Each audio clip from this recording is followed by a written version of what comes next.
Thank you. Thank you so much for joining us. Thank you for the introduction. I am so excited to be here. I'm just going to do the bio real quick, and then I have a million questions, so I think we should just get right in.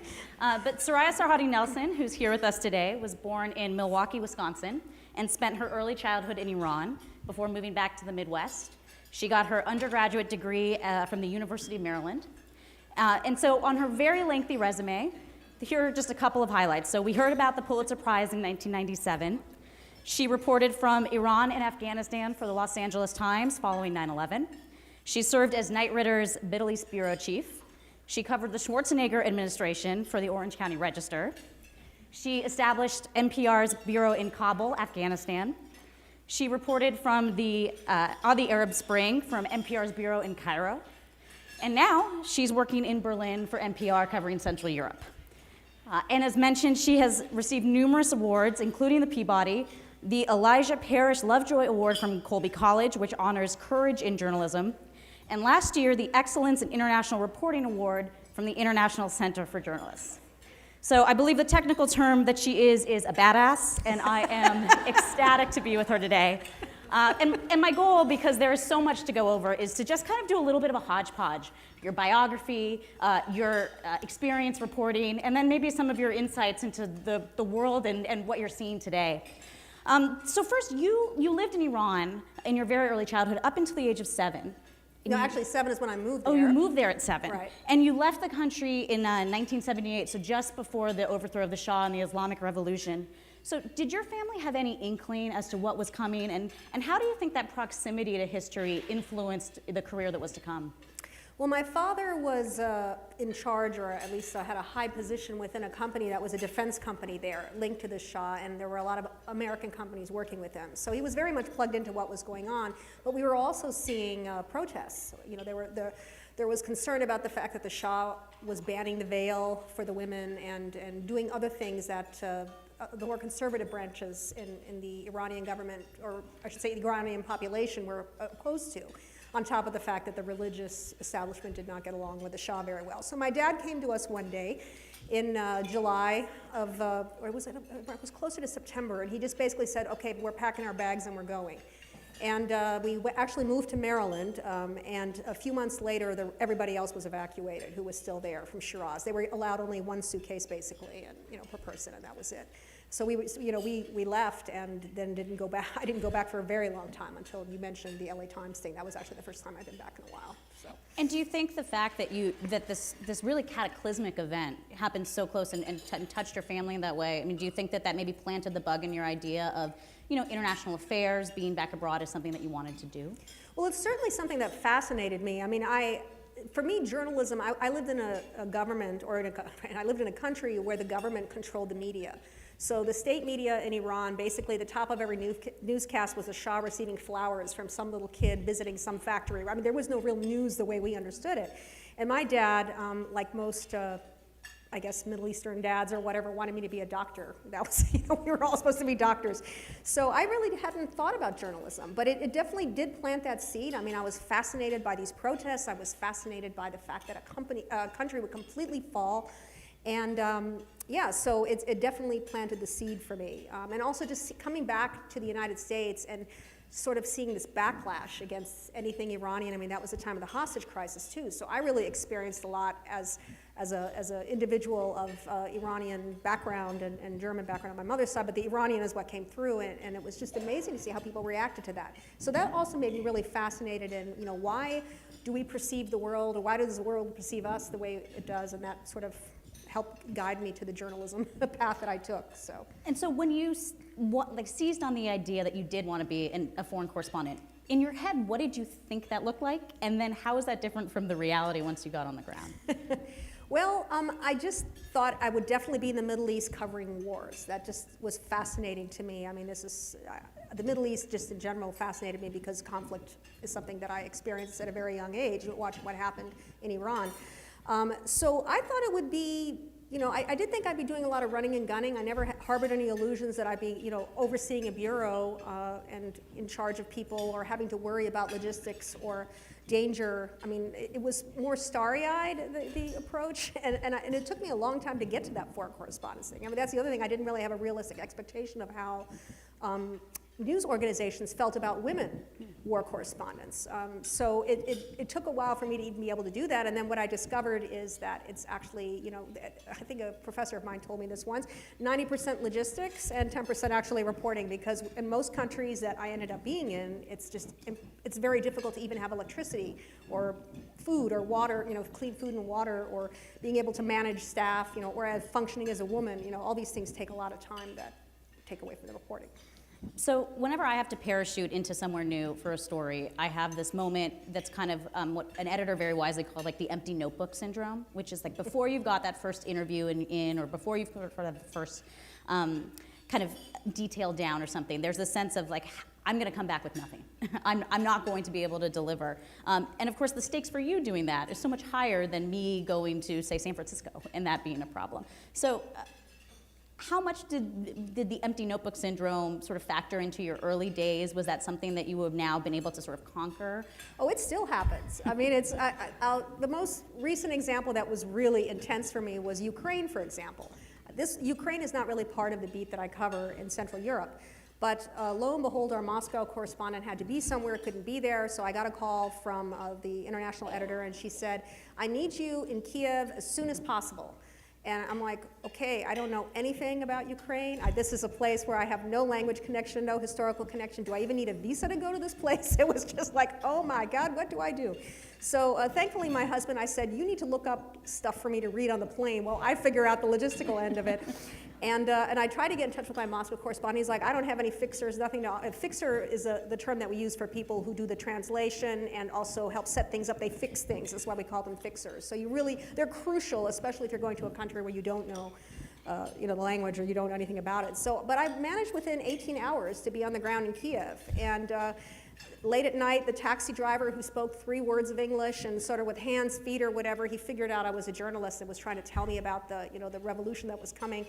And so at some point you just sort of go into reporting mode and you figure it out. But yeah, there's definitely a huge volume of panic involved with these trips. And you just, I mean, you don't really get better at it. I mean, you always have that empty notebook syndrome as you refer to it. When you think back to those early days, particularly when there's the whole logistical element that you mentioned, were there rookie mistakes that you look back on now and go, oh man, like a cringeworthy moment? Yeah, actually I was at the LA Times when when that happened.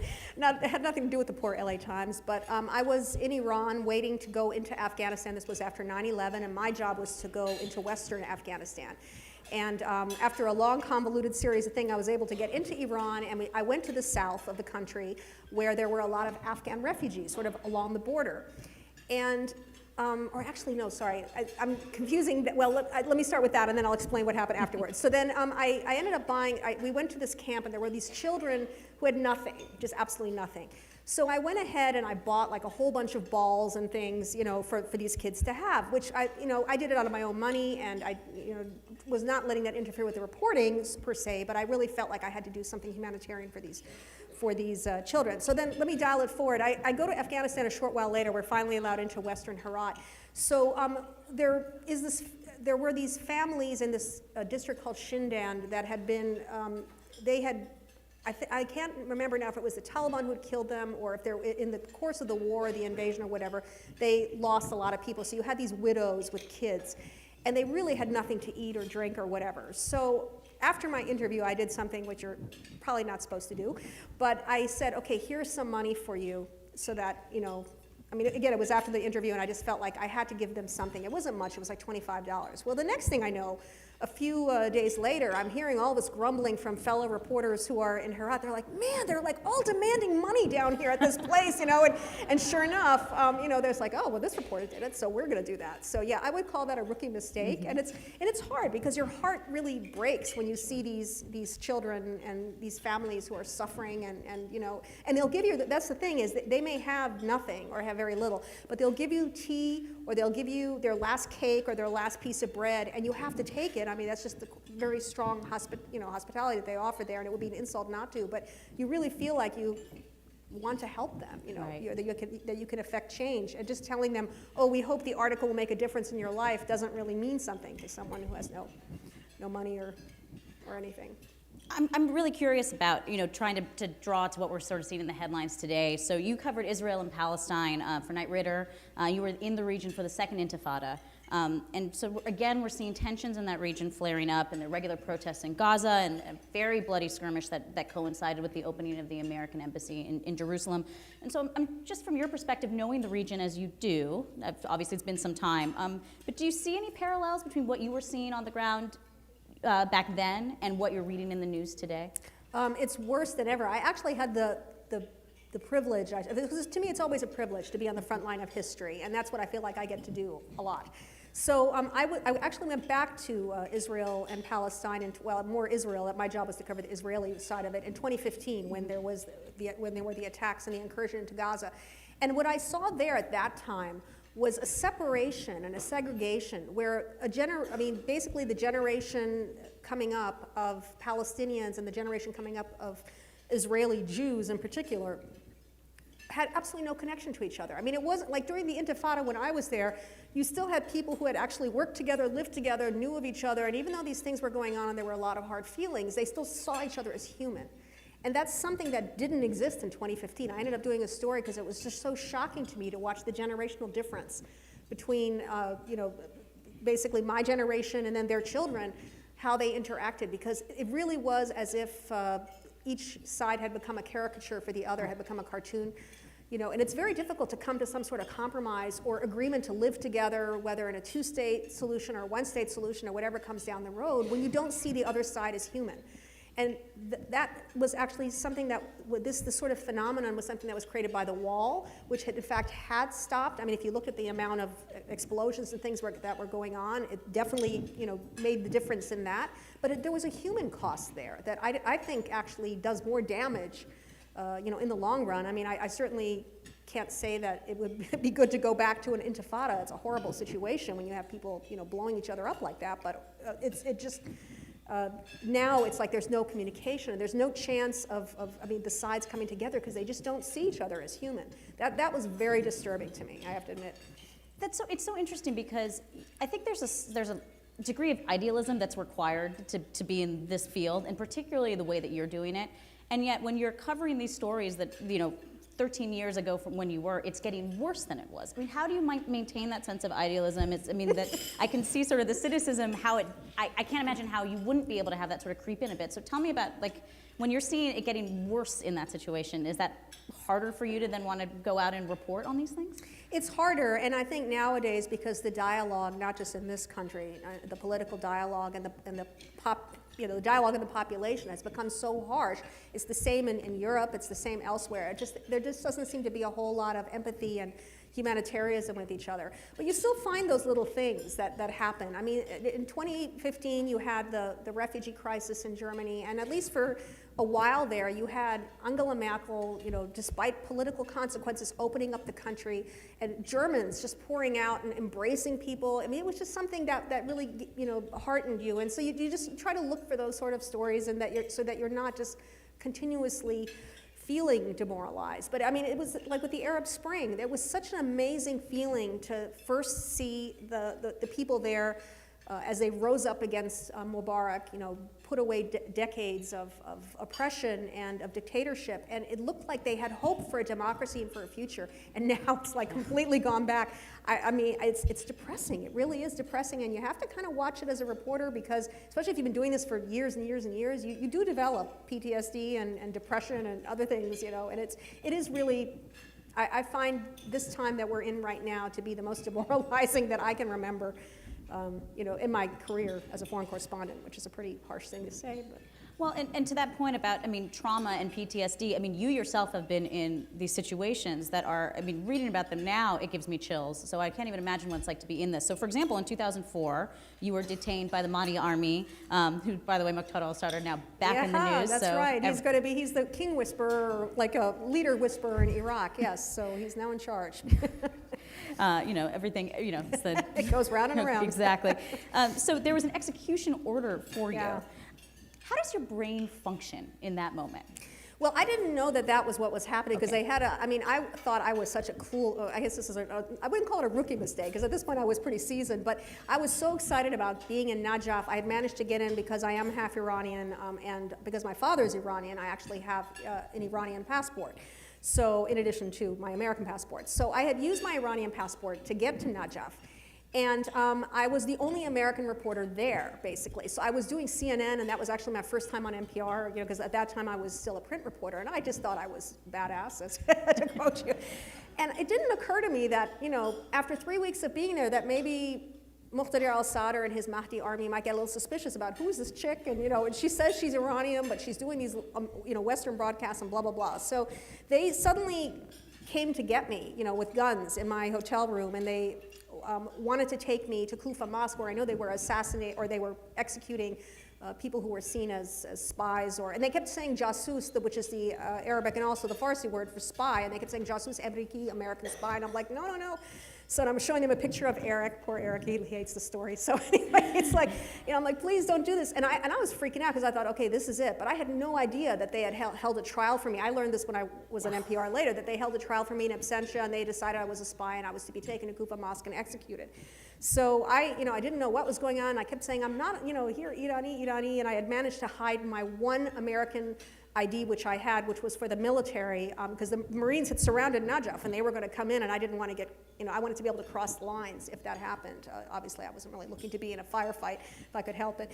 So anyway, so these guys, I managed to convince them, because I had been pretty respectful of wearing hijab and that sort of thing, I had managed to convince them not to take me to Kufa Mosque, you know, and again, I said, oh, my son and family, you know, I don't speak Arabic very well, but I think they genuinely could see that I was worried and frightened. So I guess they went to go check it out with their Iranian benefactors, and this is why I have to admit, when I hear that Muqtada al-Sadr is like so against Iran, I'm like, yeah, I don't think so. They were working together quite well back then. It's like, I mean, maybe they have some disagreements now, but I'm still not persuaded. So they actually released me, but I never understood why I was taken, and initially I was going to leave right away because I was really, I mean, you know, it's frightening when you have a gun pointed in your face and, you know, they're trying to take you away to be executed.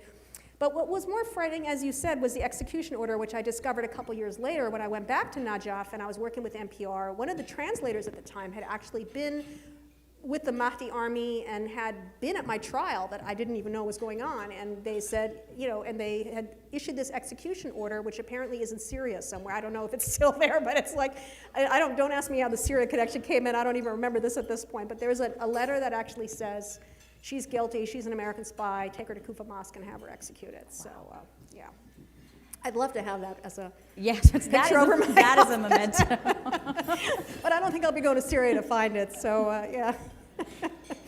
So then I guess the natural transition then from talking about like near death-defying experiences is then coming back to Sacramento, which is, I'm sure you don't get asked a lot about, but you know, this is a hometown crowd here, and I am fascinated about after sort of, as you said, running and gunning and being in these, you know, very high stress, high stakes environments, you come back here for the Orange County Register, you're covering the Schwarzenegger administration. And tell me a little bit just about that transition. I can imagine that the pace and the stakes felt very different. It did. I mean, I have to admit that government reporting is very tough, and I just felt very like a child learning to read and write or something. It was difficult. And yeah, I kind of missed the adrenaline wasn't really there.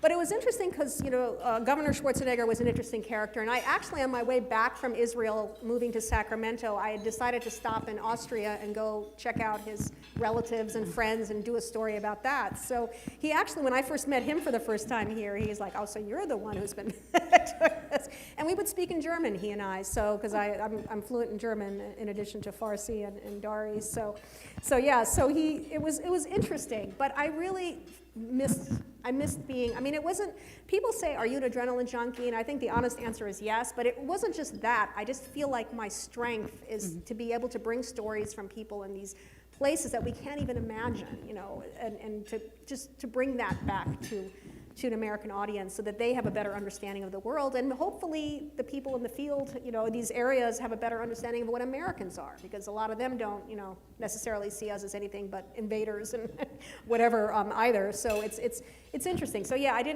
unfortunately my State House days were not as long as I'm sure my husband maybe would have liked.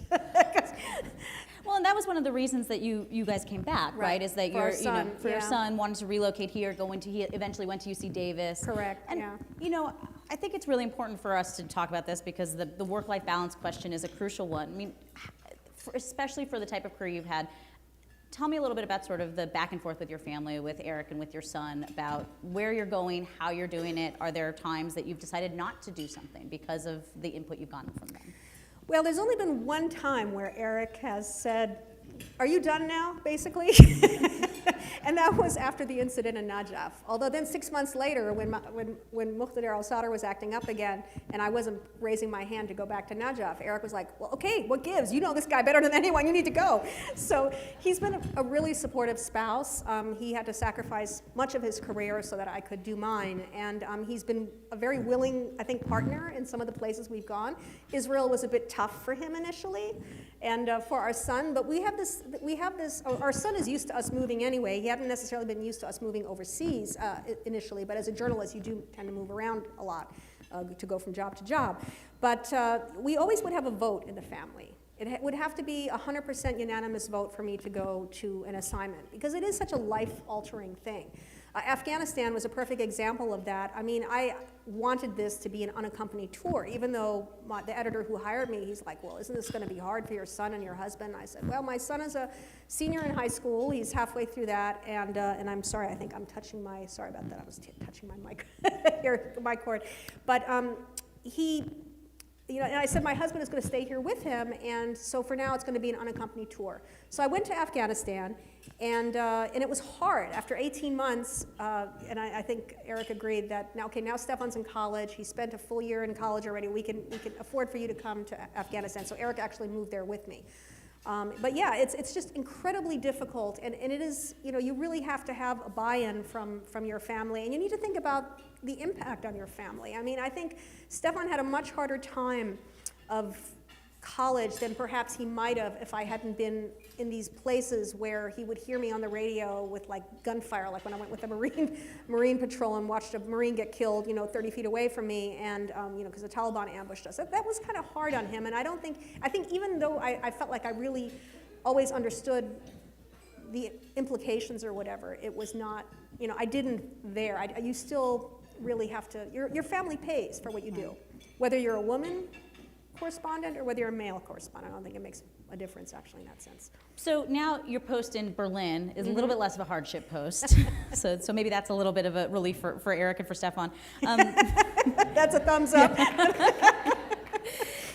So by virtue of working for an American news outlet, you are probably seen as a de facto stand-in for Americans. So what are people asking you about us? And how do you respond? It's a really tough time, and I mean, even the new ambassador who just came to Germany after almost a year and a half of no ambassador, immediately within hours of arriving in Germany managed to insult the German people and German government and everyone. So I do get an awful lot of questions about why Trump? Why Trump? Why? How? Why? And it's like, I'm just like, I'm an American citizen. I work for NPR. I don't know, but yeah, it's.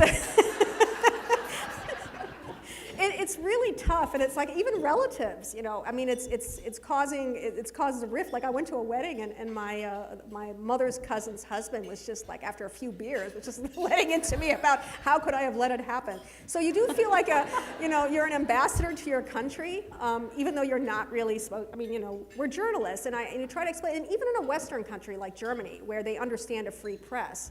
I mean, now imagine it in a place like Egypt or Afghanistan, where they're used to media being part of the government. Then you really are the face of the government, and you have to really walk a fine line not to be engaging in political discussions and trying to, I mean, for me, I feel a personal responsibility to actually portray, to be a good American, as it were, and not an ugly American overseas, to add to the already dismal view that the world holds of us at the moment. So. And are you feeling like there are, when it comes to sort of the foreign press corps, the other people who are there with you, are there fewer reporters out there doing what you're doing? I mean, I guess I'm wondering if you're if you were carrying that burden almost alone in terms of being that type of ambassador? Well, actually, I would say there are probably more reporters now, but they're all freelancers. So as a result, you have a lot of young people who perhaps don't have the seasoning. But yes, they do tend to come to the more, established or the ones who work for larger networks more. So, but we all are on basically, I have to be on our best behavior, and we are constantly being assessed and evaluated based on what our government does here in the United States, which is, it can be really tiring sometimes. I'm sure pretty challenging. What about just other ways that the Foreign Press Corps has evolved since you first were in the field?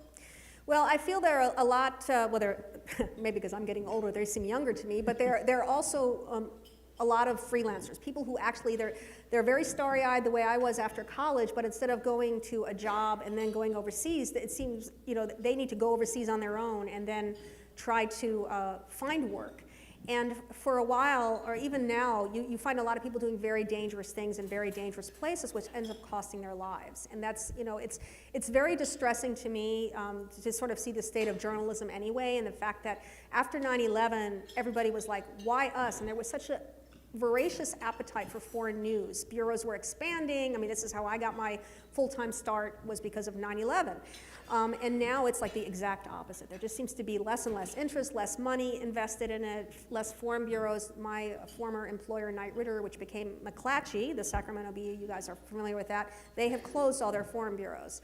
They just did that last year. I think it was last year, might have been like a half a year before that. But so it's just, to me, that's very distressing. Although I am very happy to see people out there who want to actually, young people who want to be foreign correspondents. And I get lots of emails every week from young people saying, how did you do it? Do you have any work or whatever? And I try to help as much as I can, because I think it's really important to our understanding as who we are as Americans if we understand the world. I think it's really frightening, the prospect that we wouldn't know what's happening outside our borders. That, I mean, it's already hard enough when you fly.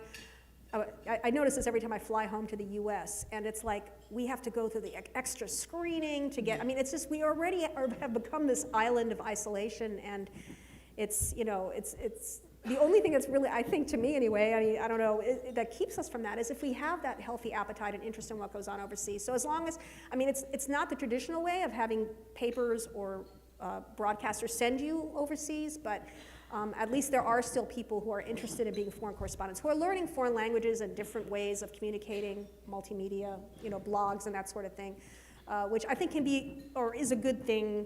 It's better than nothing at all, which is sort of the direction that we're heading in otherwise. So.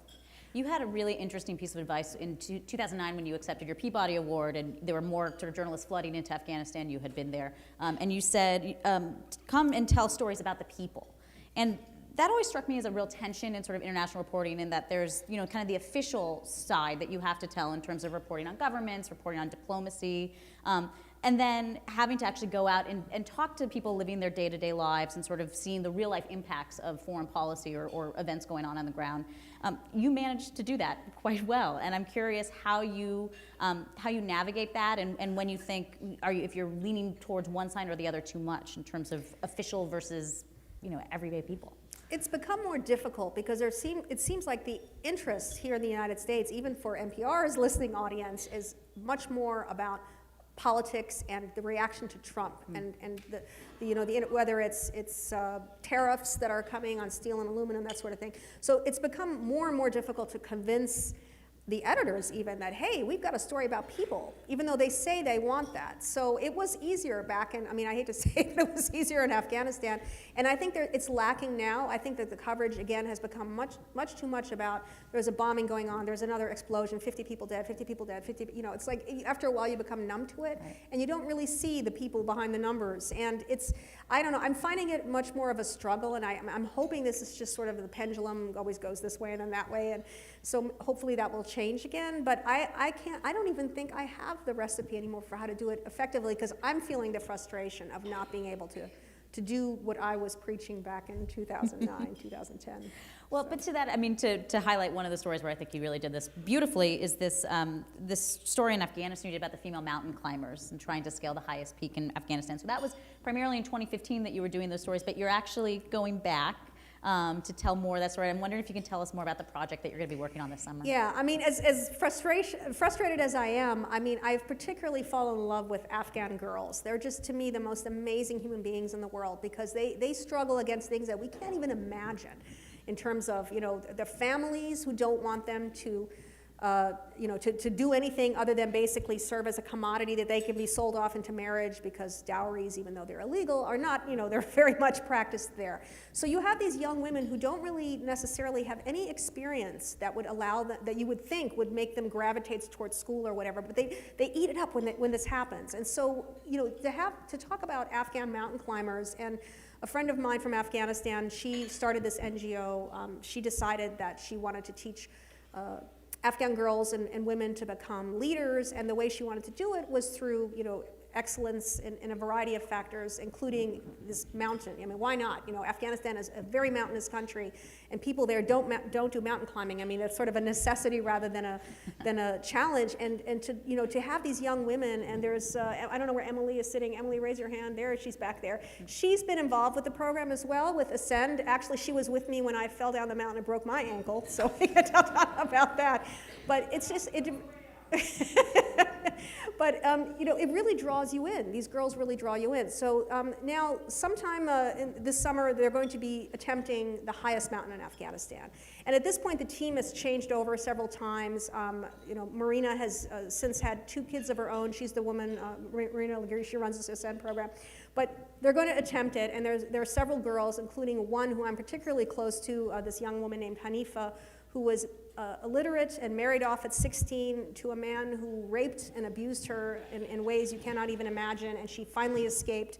And she was sort of a last-minute addition to this program because normally they try to look for girls who have family buy-in and who have at least some education, and so that you can make this transition a little more easily to doing something like independent, like mountain climbing, and traveling away from your family. But she begged and begged to be let on the team, and she's actually now the strongest athlete, and I don't think I'm alone in thinking that she's probably going to be the one who makes it if the others don't, because this is going to be something else if this happens. So yeah, I'm actually taking a book leave this summer, and although there'll be a report on NPR as well, we're trying to figure out the logistics of broadcasting from 17,000 feet or 16,000 feet, because I'm not actually climbing that peak with them, just so you know. I'm going to base camp. If I can make it to base camp, that will be, without breaking any other appendages, that'd be a good thing. So, yeah. Well, I'm really looking forward to hearing that report, and then the book, we'll just kind of keep an eye out for it on Amazon pre-order for 2019, 2020. Yeah, I hope so. I don't want to set a deadline for you. My agent has kind of rolled his eyes because I was really working on it aggressively, but we were waiting for this pinnacle. I mean, it's whether they make it or not, that's part of we'll see. But we really needed to have this attempt at the highest peak, which has sort of been a while in making. So yes, so hopefully 2019 or 2020 at the latest, it'll be out. So speaking of Afghanistan, a couple weeks ago, 10 journalists were killed in one day, mostly in these twin bombing attacks. And so you and I we touched base very briefly last week just to kind of get to know each other about this call. And you said something to me that was so interesting, that you predicted that for those who had lost, there were many more, hundreds more even, that wanted to take their place. And I thought that was so stunning in a country where to move back, I don't feel like as a journalist my life is in danger doing my job. I know that there are different attitudes about the press, but I still feel somewhat protected in a bubble by virtue of being a journalist. It doesn't feel like that's the case in these countries, and yet there seems to be this desire for people to want to tell their stories. Talk to me a little bit about how journalism is valued in the places that you've reported from, as opposed to how Americans value journalism. Well, I think in Afghanistan, especially because there really wasn't any freedom under the Taliban, and then even before that, I mean, journalism was just sort of a different animal. And so this idea of being able, they sort of saw us going around and doing things, and a lot of young Afghans wanted to do this too. They loved the idea of, being able to record things with a camera, with, for radio, print, and there were jobs in this. There were a number of startup, basically, media companies. And so, I mean, it was amazing to me that even in Kandahar, you'd have girls who could barely get to school without, facing death threats. And a lot of them were studying journalism. It was just, just shocking to me, but that's what they wanted to do with their lives. It's very important to them because they feel like the story of Afghanistan gets lost, and they want their freedom. They want to have a good life. And they're just, moved by sort of the same thing that maybe you and I, we used to be starry-eyed when we were younger, before we became older and knew better. But they still have that hunger. And they have a passion that, yeah, I mean, as I told you, I think it was just horrible what happened, and yeah, unfortunately this is not new.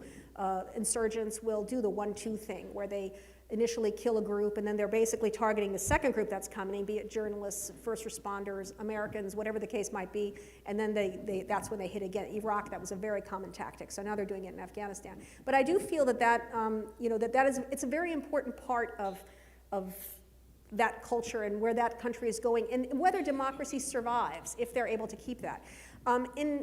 It's different, much different in Cairo, where again, you had the autocracy fall, or you thought it was falling. It wasn't really, as it turned out. But then suddenly there was an interest in free media, and people were having a different understanding of what it was. But then once the military started to do, and El-Sisi in particular, started to do even worse than what Mubarak did, and started to shut down all avenues of democracy, people kind of went back to, yep, it's state media, it's what it is. Okay, Al Jazeera is no longer broadcasting here, and everybody is restricted, and they gave up on it. And so it's unfortunate, because you just see what a role journalism plays in democracy. And now we're seeing it in Hungary. We're seeing it in Central Europe too, where it's very disturbing, but these very autocratic trends are spreading, even as the EU is sort of seen as a bastion of togetherness and democracy and European trade expansion or whatever, but there is this contraction going on there as well, and I don't think the media is respected as much. Certainly in this country, I think the debate about what is the media, and snowflakes and whatever, and liberal media and fake news and all that, I think it's really damaging, and in ways that I guess I've seen much more dramatically overseas, but it's distressing. So even though 10 journalists might die in Afghanistan, I'm still thrilled or happier that there's still such interest in that free press there, much more so than I necessarily see in the West. So I don't know if that answered your question. It was kind of, we jumped around from continent to continent, but yeah. Well, I think that we have journalism and the importance of it sort of written into our Constitution. But to your point of, I think, especially in the last couple of years, how we have seen the public sort of turn on it, and this idea of fake news, and the way that if the news doesn't sort of back up what your pre-existing beliefs are, then you can dismiss it. Do you think that that's something that's now being carried over? Are you seeing the kind of fake news phenomenon happening in Central Europe, for example, or is it a different type of cynicism or skepticism about the media? No, it's definitely carrying over. I mean, the interesting thing about what's happening in Europe, with journalism, but also in a broader sense, is, and the experts there will tell you that after President Trump became president here, a lot of people who had sort of that same populist desire or goal, I mean, a lot of these officials or whatever used that. It was sort of a green light for them. And so fake news or opinionated news or whatever you want to call it has been used across Europe. And in fact, Russia has been actively involved in doing, I mean, the allegations are that Russia has been actively involved in doing that in Germany, that the elections with Merkel, those are, all these things are, it's all being linked to the same thing that we see here. So it's sort of playing catch up. So yes, for sure, it's something that's really coming out there, and it's a very disturbing trend. But I think it's also, part of it is that we have to really, as people, whether we're here or in Germany or wherever, we need to kind of figure out what, we need to open our minds to what news is. And it's an interesting discussion. I mean, it's scary in many ways, and you don't want foreign countries or fake news to sort of determine who becomes your leader or who's in your government or whatever, or who becomes ostracized. But on the other hand, I think it's healthy to maybe not just assume the First Amendment, or and not question or not sort of evolve, as it were, as technology evolves, and as I mean, because these days you don't have to wait for TV news or radio news or I mean, you can just check out immediately on Twitter or Instagram or blog posts or whatever. I mean, everybody can be a journalist, and that requires some discussion that I'm hoping will actually come or evolve, so that we're not just always talking about, is it fake news, is it not fake news? So NPR actually does broadcast in Berlin, right? There is a There's FM a radio station there. Yeah. Well, it's no longer. It's now KCRW, actually. So it's been bought up. But are your sources hearing your stories, and are you getting feedback from them on those stories? Well, the only source who heard that I know was actually listening to me in Berlin was Tom Hanks, believe it or not, because he reached out to me while he was filming Bridge of Spies because he liked my stories about the 25th, involving the 25th anniversary of the wall coming down in Germany. So yeah, but people, it's interesting. People don't really know what NPR is in most of the places. In Germany, more will because they do listen and they do speak English. But yeah, I would say 9 out of 10 times people have no idea what NPR is, and I'm kind of having to explain. It's like German public radio is called Deutschlandfunk, so I'm like, it's kind of like Deutschlandfunk, but 5 times bigger. So it's kind of like the BBC, but it's not the BBC. You know? It's like you have to go through this long-winded explanation. So it's very odd when I come home here and people are like, oh, I hear you all the time. It's like, oh, okay, because you don't know that when you're there. Have you heard from, the story you did from Cairo, for example, or Afghanistan or others, have the subjects of your stories heard your stories? Yes, they will go to the links. Less so in places, it depends on where you are. I mean, if it's somebody that has access to the internet or is savvy that way or can read or whatever, then yes, then they will go back and listen sometimes, I think. So. Well, so I have one last, and it's really a request, not a question, before we go to audience questions. First of all, are you aware that there's a YouTube video out there that is spliced together every sign-off that you've done for NPR? It is literally 6 minutes straight of you all the sign-offs. It was very scary. It's very hypnotizing. It's like it's oddly soothing, but you do have such a distinctive sign-off, and so I'm wondering if you could do a sign-off here for us here. Oh my God, this is hard. Let me just say something about my sign-off, and I thought we should do a contest at NPR about whether I should just do Soraya Nelson, because it was a byline for me. And it looks really fine as a byline, but you know what? It is a hard name to pronounce every day on the air, which is why the sign-offs sometimes sound a little different, and why this guy did this very strange thing, but I will do this for you. Thank you. So should I just do it like the whole thing? Okay. Sure. Soraya Sarhaddi Nelson, NPR News, Berlin.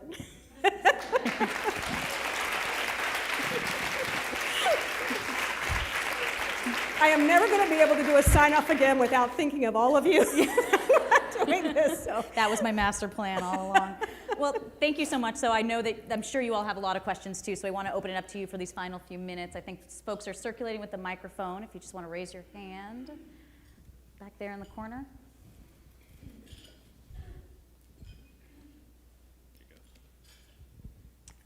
Hi, my name is Sandra Perez, and thank you so much. So interesting. I have a ton of questions, but I'm going to keep it to one. You spoke about the isolation of the United States. I would say United States versus America, because there's 2 Americas. But I wonder, and you also spoke about the value of journalism and democracy. My question is, why don't we hear more about journalism from our neighbor to the south, Mexico, which is the most dangerous country for journalists? And they're coming up with an election, and they're the source of immigrants. And we don't hear that much from them. And I just wondered what you thought, why we don't hear from them, and what we can do on this side of the border to understand what's going on. When you say we don't hear, you mean here in America we don't hear, or because we hear more overseas, I think? I mean, who? Okay, yeah, I think in the United States is what I'm talking about. For instance, I heard a long story this morning about Venezuela and their election. And I think, wow, will we spend that much time on Mexico and their election, which is coming up July 1st, by the way, and which might have huge consequences. But we don't even know who the president of Mexico is, to be honest. I think we could say that pretty much.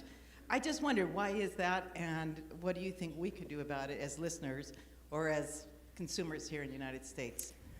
Well, I certainly think as listeners or consumers, readers or whatever, you need to let your papers and your broadcasters and whatever know that you're interested. I mean, I know NPR, for example, has a very active Mexico bureau. Carrie Kahn is there, and she does a lot of work, but she's also spread very thin and has to cover an awful lot of countries. So I do feel that it is incumbent upon newspapers and broadcasters or whatever to sort of make sure that they preserve or that they keep doing foreign news. But I think part of it is that they find that people are starting to drift. They're much more interested, even NPR, they're just much more interested in what's going on politically in Washington than they were back when I started and when I opened the Bureau for Afghanistan. I mean, I agree with you. I think it's disturbing that our neighbor to the south, that we wouldn't be hearing more about what's happening, there if an election is, or when the election is coming up.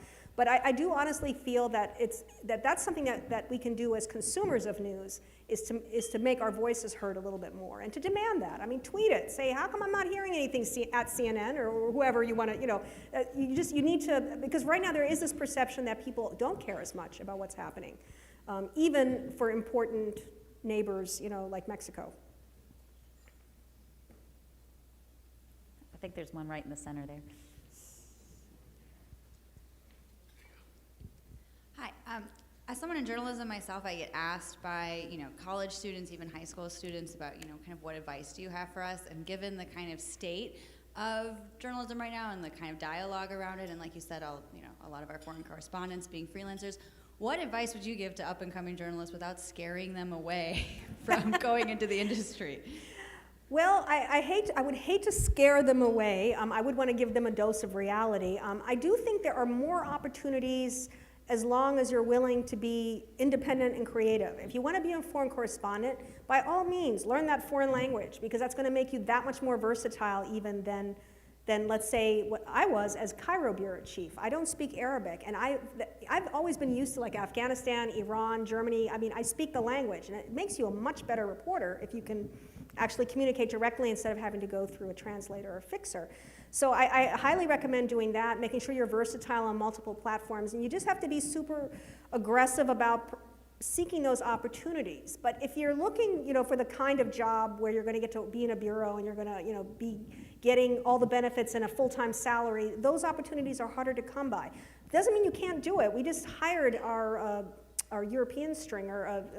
She was in Madrid, and she was also working for the AP and the LA Times, Lauren Freyer. We just hired her to be a full-time correspondent at NPR as an India correspondent. So it's still doable, but you just, in order to get to that point, you just can't do the traditional route, whatever that was. Like for me, I did actually a very circuitous route. I ended up being a domestic, national reporter and a local reporter before I became an international one, and you can't really do that anymore. You really do have to, I think, if you want to get to the point where you're being a foreign correspondent, which I can speak to mostly, or best about, I should say, you would have to do that, get those skills in college and then go be a freelancer, somewhere. But don't go to Syria, please. So don't go, be careful about what it is dangerous. I mean, this is the thing that I just cannot say enough, that people need to think about it more.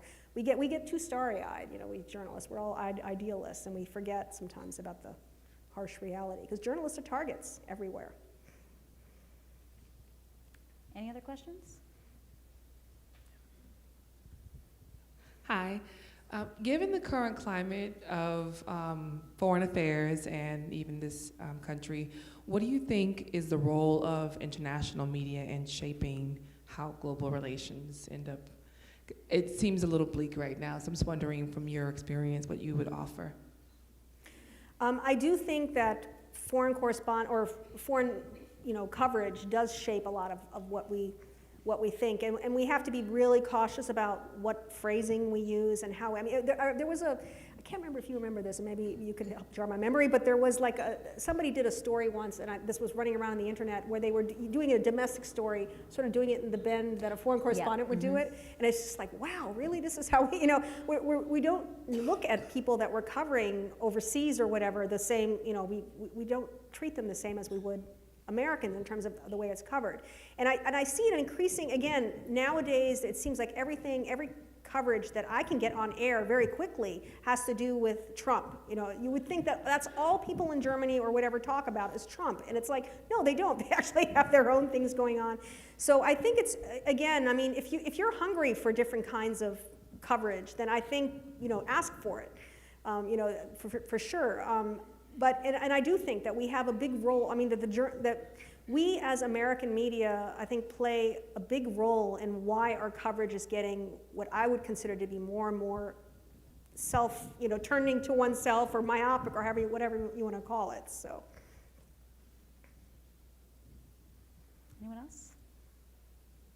I feel like I'm bringing the room down. It's just like negative stuff, heavy.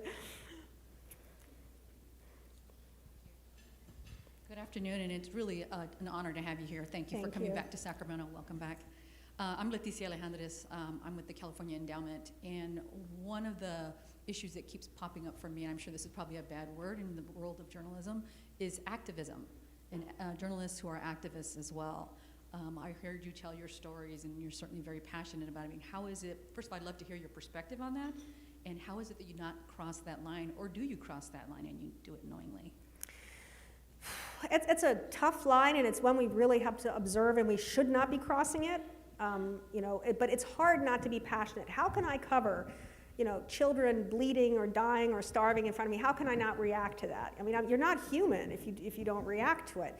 But you have to, you're either a journalist or you're an activist. I mean, we do have as much as the definition of journalism and the platforms may be evolving, I think that there have to be some pretty strict rules, because otherwise you end up with this hodgepodge that we have now, where you have people claiming to be journalists or who are not, or you just have the fake news and all. And again, I hate these terms. I don't want to use them too often, but so it's really important that you just remember that you're here as a journalist to cover a story, and that you're not setting it up, or that you're not, Again, I mean, I gave this woman money. I probably shouldn't have, but it's hard not to be human, when you do this job. But you really cannot start embracing, a program or a particular point of view or whatever. I mean, it's just a very slippery slope, and so you just need to balance it. I mean, just like you would here. I'm sure that there are many things here that would maybe make you passionate. Whether it's environmental issues or minorities or immigrants or whatever it might be, and you just have to make sure that you're checking yourself, and that you're taking that step back, and you're covering it in a way that's actually going to enlighten and educate your audience, and not fulfill your own needs or I mean, I don't know if I'm expressing this well enough, but it is a really important line that you not cross as hard, but don't give up on your humanity. I mean, the day that I stop feeling when I see things or talk to people is the day that I'm going to be, for sure, quit my job, because then it loses something. I mean, in the end, we are all human. So.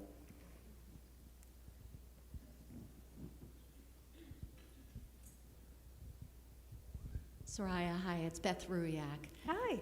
And I know we'll be talking on Wednesday, but I can't hear you talk and not follow up with a question here, especially about something you just said, and especially in this audience. Would you say something about the compartmentalizing that happens in doing the job? Because you wear so many hats as a person, as a journalist, as a woman, and there are times that you have to be those different selves. And there are times that even though there may be a 100% vote on an assignment you took, that you have to take a chance or a risk or not because of yourself as a person. And I think you probably aren't even conscious of those many different levels and times of decision making.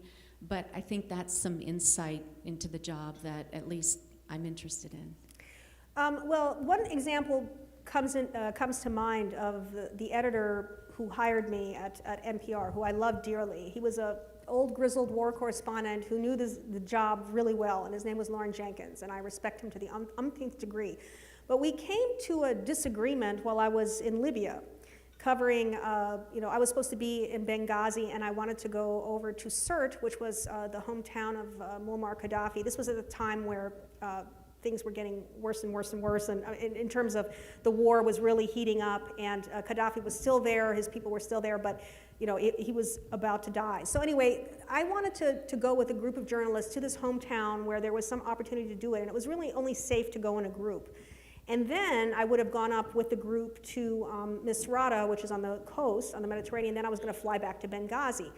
But Lauren really wanted me in Benghazi. He's like, okay, you can go to Sirte, but you need to go straight back across the desert to Benghazi once you're done with your, you cannot go up to Misrata. And I said, well, look, it's going to take me an extra 6 hours to do what I'm proposing, and it's going to be a lot safer. And it wasn't, you have to imagine this was a time where there were a lot of young guys with guns, and it was Ramadan, and they were hungry, and they were, I already had seen looting and anarchy and sort of things going on, and I'm like, this is just not super safe. And I didn't want to drive back. I had a young producer named Susanna George, who's now a foreign correspondent for AP in her own right. And I was just like, we're going to get raped. I mean, I hate to say it, this is just not safe. And Lauren and I came to a disagreement, where he was like, no, you will go back to Benghazi and you will do this, or not at all. In the end, he ended up yanking me from the assignment. And it was really frustrating to me because it was like, I was covering the story, I felt I was covering it well, but I just felt like I had an insight that he didn't. And that was me as a woman, me as a mother, because I kind of, felt like I had a responsibility for this young woman. And he was like, your driver has a gun, it's okay. And I'm just like, yeah, one driver with the gun versus all these young guys, and we're driving back alone, 2 Western women across the desert. I'm like, it's just not gonna end well. I just had a bad feeling. So in the end, I didn't go to CERT, and I didn't do the assignment. But it was just an area, I mean, that's an example of where, the story, it's like you have to be a human in addition to being a journalist. You have to be responsible, It's never a good thing for a journalist to become the story, as I learned in Najaf. So with the Mahdi army and Muqtada al-Sadr, you don't want to be the story. So. Well, I could listen to you talk for several more hours, but you have some home renovations to do. Yeah, and we Home all Depot have awaits, so. our day jobs to go back to. So I want to thank you all for joining us. And Soraya, I really want to thank you for being with us and for doing what you do. Thank You're you for an doing inspiration. such a great job, because I do apologize. I have jet lag, so if I was like missing words or kind of meandering at times, it's because I'm still functioning. I don't even want to tell you what time it is in Germany right now. So. Well, despite all that, thank you so much for being here. This was a Thank pleasure. Thank you so much.